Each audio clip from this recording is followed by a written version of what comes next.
درقوش مدينة كردية تاريخيا، وذلك نسبة لسكانها الأوائل الذين سموها باسم كردي وهو درقوش. درقوش اسم كردي يعني المهد، أي سرير الأطفال، وسبب التسمية هو وقوعها بين جبلين. حاول البعض جعل الاسم سريانيا، لكن التسمية لا تحتاج لتفسير ولا تأويل، وأي طفل كردي تسأله عن التسمية سيقول لك بأنه سرير الأطفال.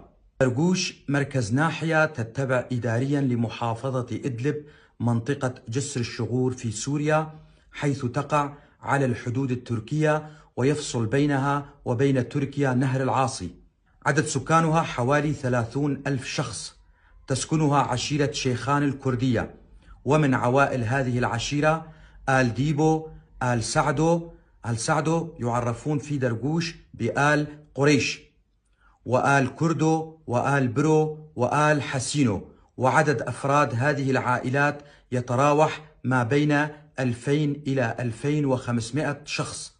هذه العائلات فقدت لغتها الكردية، لكنها تقر وتفتخر بأصلها الكردي، كما يتواجد في الناحية عوائل من عشيرة شمر العربية، ويبلغ تعداد أفرادها حوالي 1000 شخص. أما بقية ساكني الناحية فيوصفون بالحضر، ولا توجد معلومات دقيقة عن أصلهم الإثني. يعمل الأهالي بالزراعة وفيها الكثير من أصحاب الشهادات، كما أن السياحة نشطة في الناحية في وقت السلم، وذلك لطبيعتها الجميلة.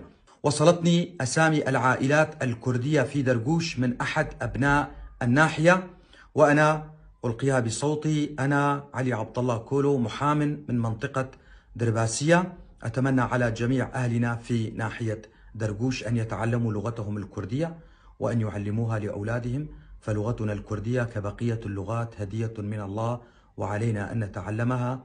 دمتم أهلنا في ناحية درقوش.